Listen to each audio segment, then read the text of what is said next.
18장에서 갈멜산 바알과 아세라의 선지자 850명 대 1, 850대 1의 신앙의 전투를 치르고 하나님의 능력으로 이방 선지자들을 무찌르고 이방의 우상이 아무것도 아닌 것을 만천하에 드러낸 엘리야가 오늘은 호렙산에 도착합니다.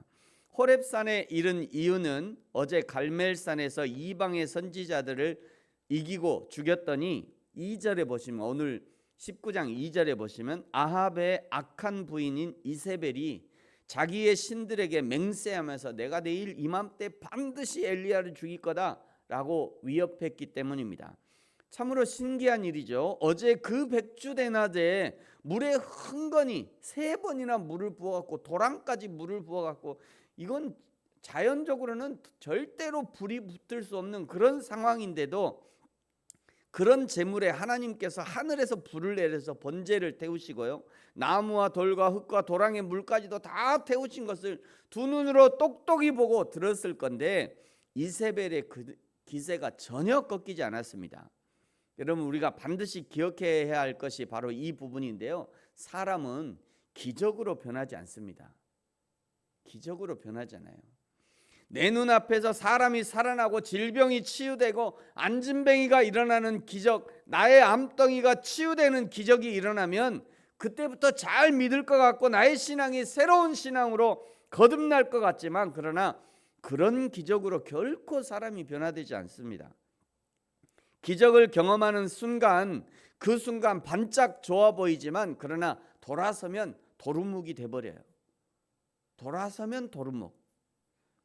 그래서 예수님이 말씀하시는 거예요. 마태복음 4장 4절에요. 예수께서 대답하여 이르시되 기록되었으되 사람이 떡으로만 살 것이 아니요 하나님의 입으로 나오는 모든 말씀으로 살 것이라. 하나님이 주시는 떡, 하늘의 떡, 하늘의 만나잖아요. 그 만나를 날마다 베풀어 주시는 하나님의 기적이 있었습니다. 그런데 그 만나의 기적으로도 사는 것이 아니래요. 하나님의 입에서 나오는 말씀으로 살아야 한다. 기적을 베풀어 주셨던 하나님이 직접 하시는 말씀이에요. 그러므로 사랑하는 성도 여러분, 기적의 은혜를 구하기보다 말씀의 은혜를 구하십시오. 그 말씀이 나를 인도하고 치유하고 말씀으로 내 영혼이 변화되고 성장하는 극적인, 지극히 정상적인 은혜를 구하는 것이 우리에게 훨씬 유익합니다. 그러므로 교회도 날마다 놀라운 기적이 일어나는 교회를 만들려고 힘쓰는 것보다 날마다 말씀이 왕성하게 일어나고 말씀이 가르쳐지고 선포되고 서로 나누고 권면하면서 세워가는 교회가 되어야 하는 거죠. 말씀을 기뻐하고 즐거워하는 성도들이 되어야 하는 것입니다. 이세벨이 위협하자 3절에 엘리야가 도망갑니다. 이때는 도망가는 것이 상책입니다. 나는 하나님께서 함께 하시니까 믿음으로 도망가지 않을 것이다. 하나님이 나를 지키는데 이세벨, 저 악한 이세벨이 나를 쫓아와서 죽이려고 그래도 우리 하나님의 불이 나를 호위하셔서 나는 죽지 않아. 그러다가 죽어요. 그러다가 도망갈 때와 버틸 때를 아는 것이 분별의 은혜예요. 잘 분별하시면 좋겠어요. 엘리야가 도망갑니다. 브엘세바로 가고요. 다시 4절에 광야로 갑니다. 광야 로뎀나무 아래서 죽기를 구합니다. 엘리야, 로뎀나무는 시궁창 이런 의미예요. 지금 도망가는 엘리야가 마치 시궁창에 있는 것 같이 그렇게 비참한 상태다, 이런 의미입니다. 로뎀나무 하니까 이게 막 카페 이름도 로뎀나무, 이쁘잖아요. 뭐 시기도 하고 그래서 카페 이름이 로뎀나무 이러면 알고 나니까 좀 이상하더라고요. 모를 때는 이름도 이쁘잖아요. 성경적인 단어니까 이쁜데, 하여튼 그래요. 이 로뎀나무는 시궁창 이런 의미예요. 숯불 이런 의미예요. 엘리야가 갈멜산 전투에서 진이 빠진 거죠. 그러다가 이세벨의 살해 위협까지 있었으니까 완전 번아웃 된 겁니다. 녹아웃 된 거예요. 로뎀나무 아래에서 쓰러져 있던 엘리야에게 하나님이 천사들을 통해 숯불과 구운 떡과 물 한 병을 공급하십니다. 이렇게 이틀을 쉬고 하나님이 공급해 주신 음식을 먹고 8절에 40주야를 걸어서 호렙산에 이릅니다. 호렙에 이르자 바로 동굴에 들어가서 숨어버립니다. 하나님이 엘리야에게 말씀하죠. 9절에 내가 어찌하여 여기 있느냐. 하나님의 물으심은 엘리야의 위치를 묻는 것이 아닙니다. 사명을 묻는 거예요. 엘리야야, 내가 하나님의 선지자가 돼서 너의 사명을 다 하고 있느냐 묻는 거죠. 너의 사명을 생각할 때 지금 이 동굴에 있는 것이 마땅하냐 라고 묻는 거예요. 사람은요 모두 자기 사명이 있습니다. 제1 사명은 제가 늘 말씀드립니다만 지금 내가 서 있는 그 자리가 사명의 자리예요. 내가 지금 서 있는 그 자리. 근데 사람들은 꼭 여기 힘들면 저기 가고, 저기 힘들면 저기 가고, 저기 힘들면 저기 가고 막 그러잖아요. 그러면서 사명을 찾. 아니요, 그게 아니고 내가 지금 있는 그 자리가 사명의 자리예요. 하나님이 마음과 뜻, 하나님의 뜻이 있으셔서 지금 이 자리에 우리를 있게 하신 거예요. 가정이 사명의 자리입니다. 교회가 사명의 자리예요. 아버지 어머니의 그 자리가 사명의 자리입니다. 사장이 사명의 자리예요. 직원이 사명의 자리입니다. 목회자가 사명의 자리예요. 성도가 사명의 자리입니다.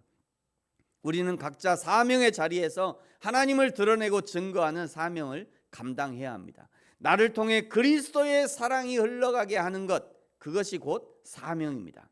사명으로 부르신 하나님이 11절에 엘리야야 그렇게 숨어 있지 말고 어서 동굴 앞에 나아가서 여호와의 앞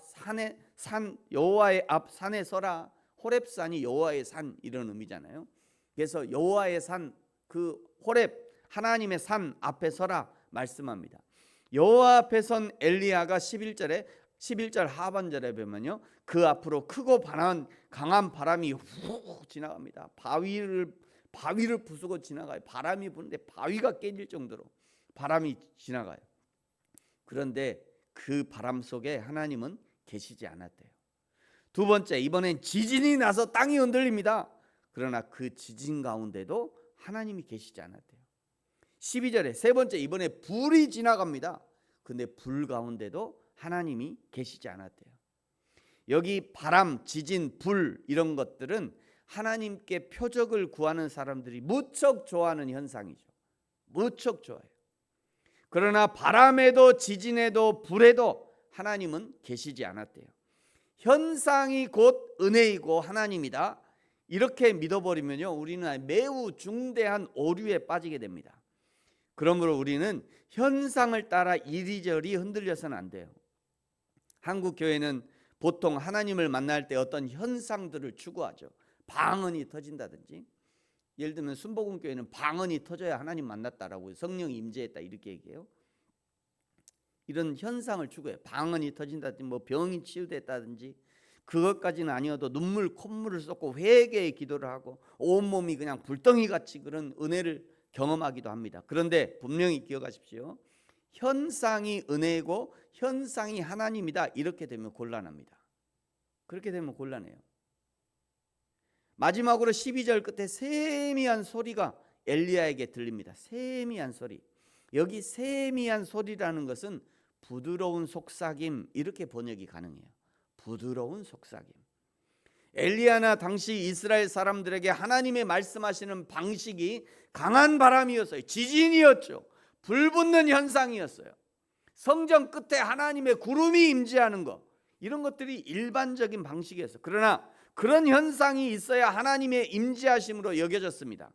그러나 엘리야의 하나님은 이미 지친 엘리야였기 때문에, 지금 전쟁을 치르고 온 엘리야였기 때문에, 지금 이세벨의 살해 위협을 피해 도망한 엘리야였기 때문에 지금은 세미한 소리가 필요했던 거예요. 엘리야야, 부드러운 속삭임으로, 너 힘드냐? 너 피곤하냐? 그래. 거기서 하나님 엘리야야 이랬으면 깜짝 놀랐을 거 아니에요. 그렇지 않아도 지금 피곤해 죽겠구만요. 그렇지 않아도 지금 죽을 판인데. 그러니까 하나님이 세미한 음성으로 엘리야야, 피곤하지? 피곤하냐? 어서 와라. 이러면서 하나님이 부드러운 속삭임, 세미한 음성으로 말씀하셨던 거예요. 사람마다 하나님이 만나주시는 방식이 다 다릅니다. 어떤 사람은 봄바람 속에서 하나님을 만나고요, 어떤 사람은 여름의 강렬한 태양 속에서 하나님을 만납니다. 어떤 사람은 겨울의 차가운 얼음 속에서도 하나님을 만납니다. 하나님이 그렇게 만나 주시는 거예요. 그러므로 야 나는 이렇게 해서 하나님 만났으니까 너도 이렇게 해서 하나님 만나. 아니 그게 아니라니까. 아니에요. 그게 아니에요. 야 나는 뜨겁게 막 찬양하면서 막 하나님을 주여 삼창해 갖고 하나님 만났으니까 너도 나 똑같이 해야 그래 하나님 만나야. 안 그런다고요. 안 그런다. 설령 부모는 그렇게 만나도 자녀는 그렇게 만날지 그렇게 아니에요. 절대 아니에요. 어떤 사람은 나는 성경을 막 하루에 100독 해갖고 내가 하나님 만났다. 그 사람은 그렇게 하나님 만나주시는 거고, 어떤 사람은요 성경 한 구절에도 만나주셔요. 성경 한 구절에. 그래서 우리 하나님이 사람을 만나주시는 방법을 나는 이렇게 해서 만났으니까 너도 이렇게, 절대 그러지 않아요. 절대 그러지 않아요. 다 다른 거예요. 그래서 어떤 우리가 누군가를 위해서 기도할 때 그가 하나님 만나게 해주세요 이렇게만 기도해야지, 하나님 나를 만나주셨던 하나님이 그 사람도 만나주세요 그렇게 하는 것보다는 하나님 그가 하나님 그를 만나주세요 이런 식으로 기도하는 게 가장 좋을 것 같아요. 세미한 음성 부드러운 속삭임으로 엘리야를 부르시면서 13절에 보니까요 엘리야 내가 어찌하여 여기 있느냐 하시면서 다시 새로운 사명을 주십니다. 엘리야에게 주시는 새로운 사명이 이제 15절부터 등장하는데요 15절부터는 내일 보도록 하겠습니다. 기도하겠습니다. 하나님 아버지 감사합니다. 갈멜산에서 850대 1의 전투를 승리하고 탈진한 엘리야를 로뎀나무 아래에서 떡과 고기로 쉬게 하시고 다시 호렙산으로 부드러운 음성으로 만나주시는 하나님, 때로 우리를 쉬게 하시는 하나님 앞에 쉴지도 알게 하시고 때로 부드러운 음성 세미한 음성으로 부르시는 하나님의 음성도 놓치지 않고 듣게 하시고 내가 만난 하나님이 하나님의 전부가 아니라 하나님이 만나주시는 방식이 모두 다르다는 것을 인정할 수 있는 저와 우리 모든 성도들 되게 하여 주옵소서. 감사합니다. 예수님의 이름으로 기도합니다. 아멘. 세번역 주기도로 예배를 마칩니다. 하늘에 계신 우리 아버지, 아버지의 이름을 거룩하게 하시며 아버지의 나라가 오게 하시며 아버지의 뜻이 하늘에서와 같이 땅에서도 이루어지게 하소서.